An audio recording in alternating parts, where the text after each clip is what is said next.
చేసుకున్నోడికి చేసుకున్నంత అని ఋషి సౌనక్కు అతిపెద్ద ద్రవ్యోల్బణాన్ని పరిష్కరించి చక్కగా వ్యవస్థని బాగు చేస్తే ఆయన నచ్చలేదు బ్రిటన్ పౌరులకి, తీసుకొచ్చి లేబర్ పార్టీని అనుకున్నారు. ఇప్పుడు కర్మ అనుభవిస్తున్నటువంటి పరిస్థితి.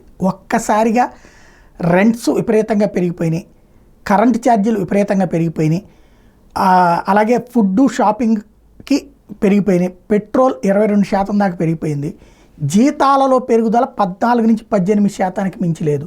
టోటల్గా చూస్తే అప్పులు చేసి బ్రతకాల్సి వస్తుంది, లేదంటే ఆకలిని అణుచుకునినో లేదంటే ఇళ్ళని చిన్న చిన్నవి చేసుకునినో ఉండాల్సిన పరిస్థితి మెజార్టీ ప్రజలదవుతోంది.